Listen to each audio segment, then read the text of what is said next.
Buenas tardes. Este día nos toca a mi compañero David Arnoldo Recinos Pulunto y a mí, Miguel Ernesto Coto Herrera, pues iniciar nuestro tema de laboratorio, que es operación económico de sistemas de potencia. Dando un agradecimiento al ingeniero Luis Alberto Morales Hernández y al instructor Randy Erazo. Continuamos.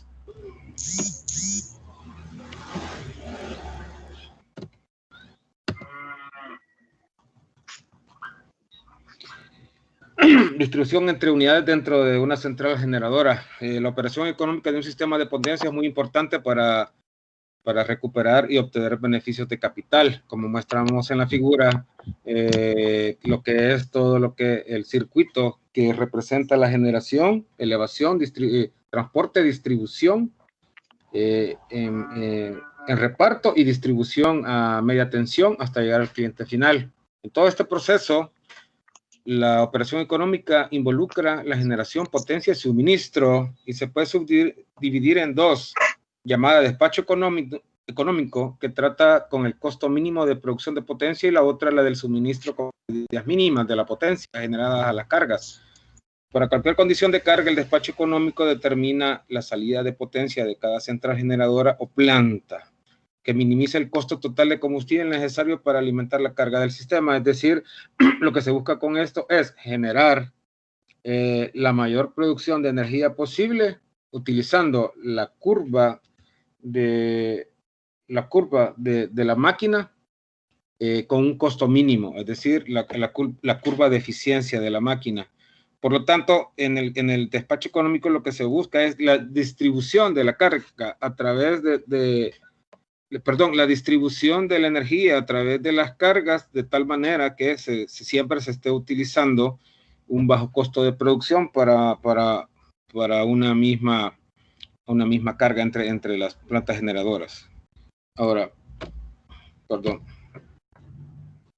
como podrán apreciar en la primera gráfica, es la curva entrada y salida para cualquier unidad generadora, donde se tiene en el eje X la potencia de la salida en megawatts y en el eje Y entrada de combustible en BTU por hora.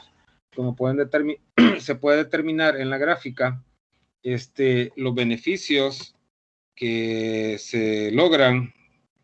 El objetivo es establecer las bases teóricas, ¿verdad?, de este ejercicio. En tanto, como podemos apreciar, se traza una línea del origen a cualquier punto de la curva de entrada a la salida. Las pendientes se pueden expresar en millones de BTU horas divididos entre las salidas en megawatts que están en el eje X, o bien como la relación entre el combustible de BTU y la salida de energía en kilowatts hora. Esta relación se llama proporción de calor, como muestra la gráfica acá.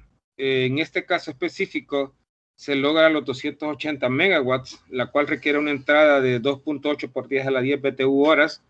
Es donde la máquina logra un desarrollo de 34% aproximadamente de eficiencia. Ahora, si se lograra, si esta máquina con esta curva se produciera 100 megawatts, por ejemplo, entonces por la misma curva que tiene la curva de eficiencia de la máquina, en este ejemplo específico, la eficiencia de combustible caería hasta un 31%.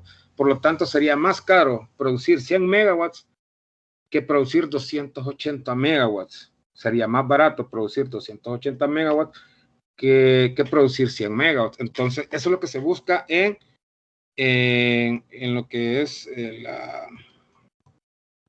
¿cómo que se llama? En la operación económica de un sistema de potencia. O sea, continúa. Ahora, FI es la entrada de unidad en dólares por hora, ¿verdad? Y la PGI es la salida de unidad en megawatts, donde tenemos la primera ecuación que nos da el libro, que es FI es igual a AI entre 2, multiplicado por PGI 2 más BI por PGI más CI, que es igual el costo en dólares por hora, y el lambda I es igual a la diferencial de FI entre la diferencial de PGI, que va a ser igual a AI por PGI más BI, que va a ser el costo en dólares, pero en megawatts. A, P y B son constantes. Ahora, el costo incremental se determina al medir la pendiente de la curva de entrada y salida y multiplicarlo por el costo de los BTU, ¿ya? Entonces, las unidades apropiadas como las milésimas, decenas y centésimas de kilowatt hora son iguales a los dólares, y como un kilowatt es una unidad muy de potencia en comparación a una salida inusual de la unidad de una parte de valor, el costo incremental de combustible se puede considerar como el costo de combustible en milésimas hora para suministrar una salida adicional de kilowatts. Una gráfica típica del costo incremental es esta. En función, esta está dada en función a la salida de potencia, ¿sí?, que se muestra en esta gráfica. En esta gráfica se obtuvo al medir la pendiente de la curva de entrada-salida por varias salidas y al aplicar un costo de combustible de 1.3 por millón de BTU. Es decir, que el costo del combustible en términos de los BTU no es muy predecible y por lo tanto no se puede suponer que los costos a través de esta máquina se aplican en este momento en particular. Por lo tanto, el costo incremental de combustible es bastante lineal con respecto a la salida de un rango apreciable. Por lo general, en el trabajo analítico se aproxima la curva mediante una o dos líneas. Ahora, la siguiente ecuación es esta, que es lambda I es igual el diferencial de FI entre el diferencial de PGI, que es igual a 0.0126 PGI más 8.9. Esta es, como ya les mencionaba, son parámetros que ya no los dan, son constantes, y lo más importante de estas ecuaciones son las que siguen. El AT, que es igual a la sumatoria de 2 y menos 1, y entre ahí, que es igual a la menos 1, que es en el libro es el 13.6, está la ecuación del BT y la ecuación del PGT. Estas ecuaciones pues son muy importantes para el cálculo que vamos a hacer más adelante. Seguimos. Ejemplo del desarrollo del ejemplo 13.1. Los costos incrementales de combustible en dólares por megawatt hora para una planta que consiste en 2 unidades están dadas por lambda 1 es igual al diferencial de FI entre diferencial de PG1, que es igual a 0.0080 PGI1 más 8.0, que es la ecuación que acabamos de ver. Y lambda 2, o sea, es decir, de la otra máquina, es igual es el diferencial de F2 entre el diferencial de PG2 igual a 0.0096 PG2 más 6.4. Si vemos aquí, cambia lo que es el valor de la constante, ¿sí?, de los últimos valores de la constante para esta máquina. Estos valores vienen dados por el fabricante de la máquina, ¿verdad? Y son una herramienta primordial para el cálculo de la curva de eficiencia de esta máquina, de las máquinas en general.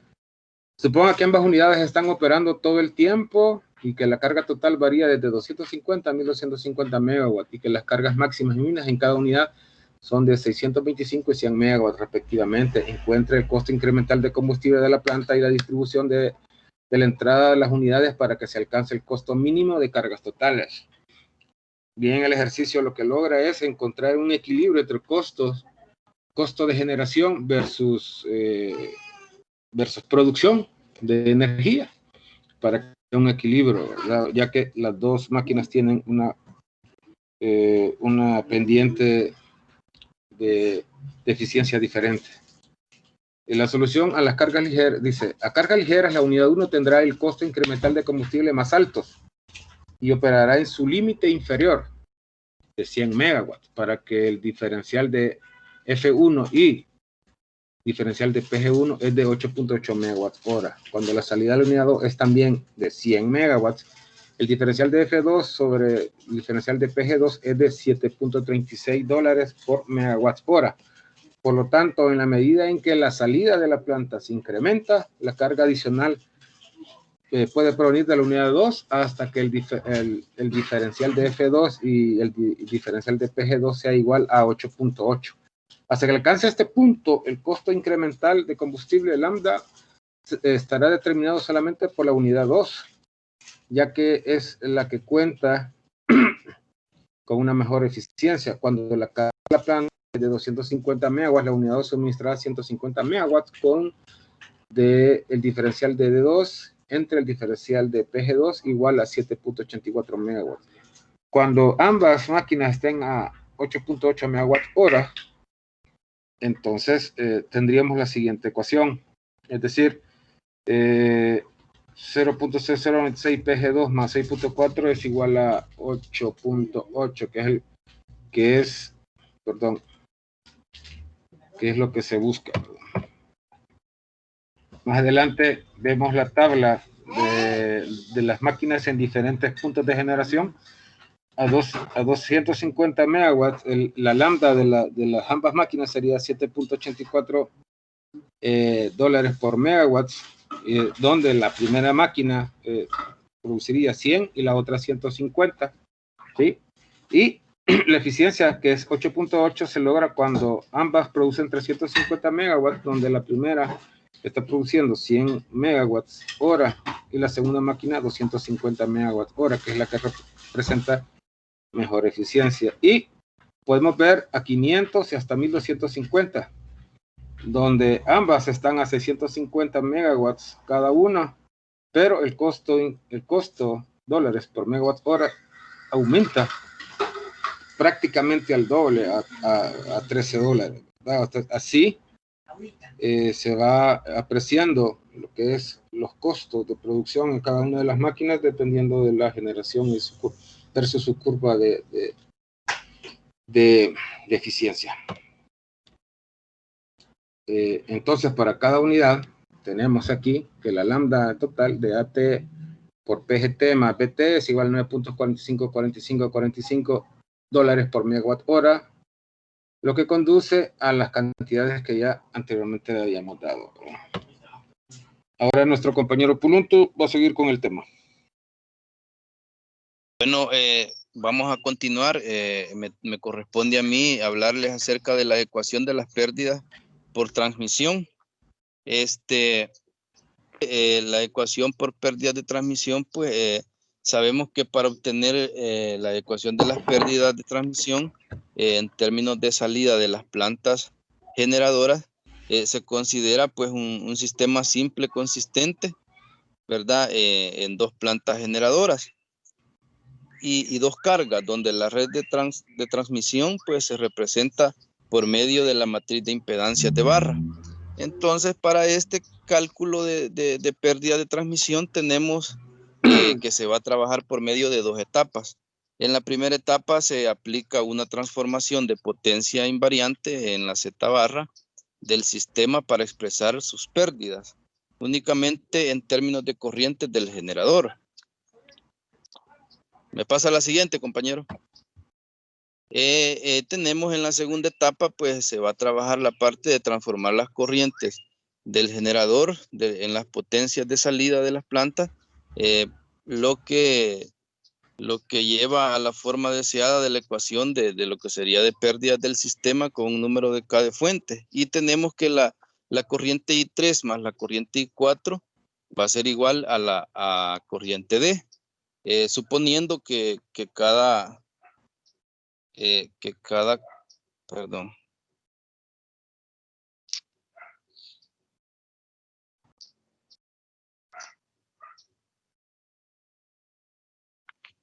suponiendo que cada carga es una fracción constante de la carga total y se establece una nueva fórmula que sería I3 igual a D3 por ID y I4 igual a D4 por ID.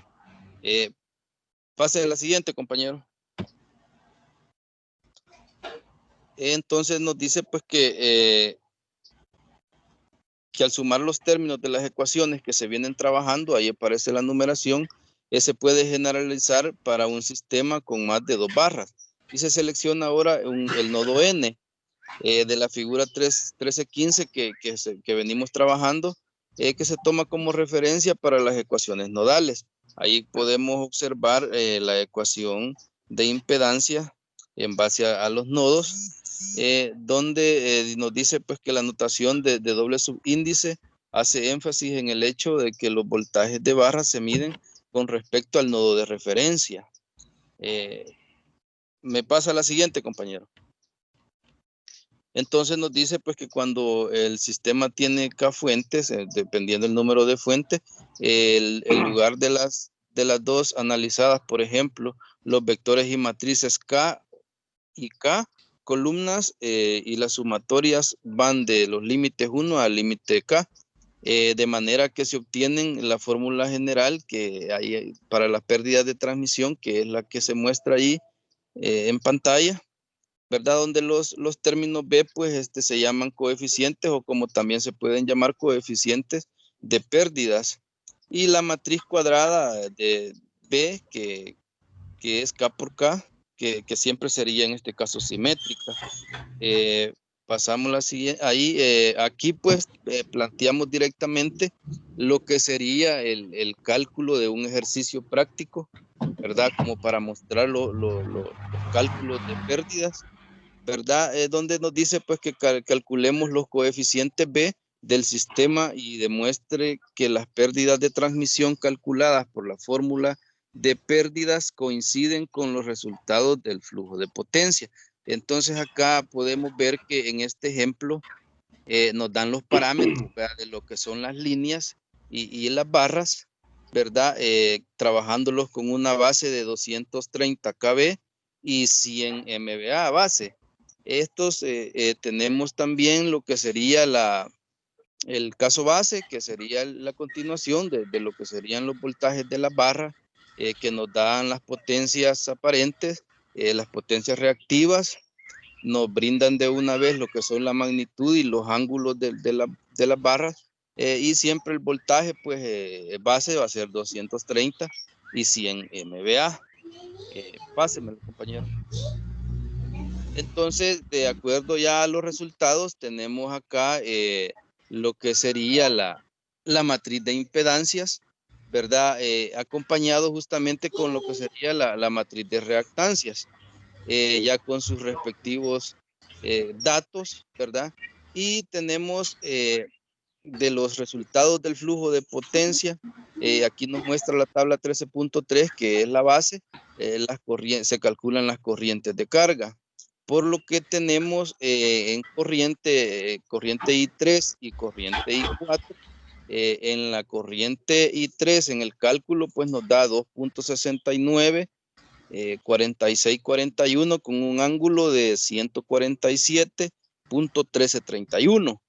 Y en la corriente 4 tenemos 3.4, 93043 con un ángulo de 145.5863.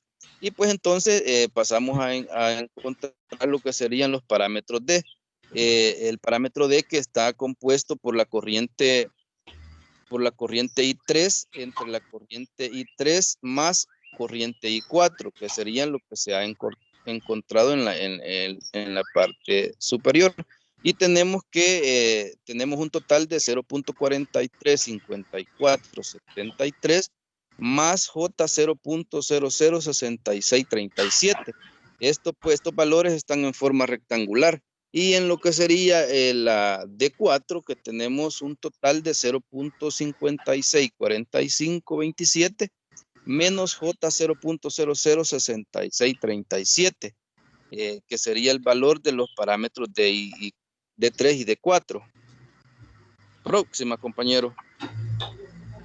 Entonces, para calcular lo que serían las cantidades de T1 y T2, se calculan a partir de los parámetros D3 y D4 de los elementos de la fila, que serían los encontrados en la lámina anterior, ¿verdad? De lo que es la Z barra. Entonces tenemos de que T1 va a ser igual a la componente Z11 que viene de la matriz de impedancias, y D3 pues sería igual D3 multiplicado por Z13, que de la matriz de impedancias, más D4 por Z14. Entonces tenemos un total de 0.993664 más J 0.01259. Y en T2 tenemos un total de 1.002681 menos J 0.0000547. Luego tenemos que, con base a los resultados anteriores, pues calculamos los términos menos D, I, T, J para obtener la transformación C, que la siguiente. Entonces acá tenemos lo que sería la transformación C, ¿verdad? Tenemos la matriz ya con el nodo, relacionando el nodo N compartido en el nodo 1 con el nodo 2. Y aquí en la parte inferior pues tenemos ya los datos en la matriz, ¿verdad? Y pasemos a la siguiente, compañero. Y aquí tenemos los números de las filas y columnas, pues, ¿verdad? Que nos explican las corrientes sin carga por unidad, ¿verdad? Que la fórmula sería: la corriente es igual a menos el voltaje 1 sobre Z11 de la matriz. Y tenemos un total de menos 0.00436 menos J 0.387164. Que esto sería las corrientes sin cargas, sin cargas por unidad. Entonces, y tenemos por medio de los resultados del caso base, el flujo de potencia, ¿verdad? Tenemos el flujo de potencia que se calcula de la siguiente manera. Aquí tenemos la formulita y tenemos los datos, ¿verdad? Sustituyéndolas en la fórmula. Y vamos a tener un flujo de 1.0 menos J 0.978615. Y en el siguiente valor tenemos 1.016838 menos J 0.373855, que serían los flujos de potencia, ¿verdad? Páseme la siguiente, compañero. Y en el siguiente tenemos lo que sería la matriz hermitiana, que está compuesta por, aquí tenemos la formulita, ¿verdad? Luego la sustituimos los valores, ¿verdad? Ahí. Y nos dice pues que esto se trabaja ya quitando la parte real de los elementos respectivos de T. Y se obtiene la matriz B, que son los coeficientes de pérdida por unidad, que es lo que se venía calculando anteriormente. Luego tenemos lo que sería la formulita de los parámetros B, ¿verdad? De los coeficientes B. Y sustituyendo los valores, pues de la cual pues se calculan las pérdidas de potencia, ¿verdad? Y posteriormente en la parte inferior tenemos lo que sería ya la pérdida, que sería igual a 0.093153. Este es un valor en PU. Y pues aquí podemos ver que el resultado concuerda mucho con el flujo de potencia base, ¿verdad? Que nos muestra la tabla 13.13, ¿verdad? Entonces, la siguiente, aquí tenemos lo que sería la tabla comparativa de las pérdidas de transmisión, ¿verdad? Aquí podemos ver los coeficientes B, que son los que se muestran en la parte derecha, ¿verdad? Y los flujos de potencia base, que podemos decir de que se considera pues que C es una combinación de las transformaciones secuenciales de las corrientes encontradas anteriormente, ¿verdad? Entonces, esto es relacionado a lo que serían las nuevas corrientes, y esto significa un 80 o 90%. Póngame la lámina siempre, compañero, la última.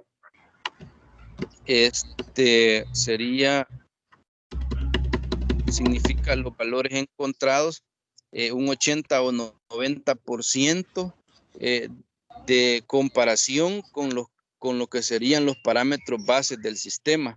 Y hasta aquí llegaría lo que sería nuestra presentación del compañero Miguel Coto y su servidor David Recinos. Hasta aquí llega.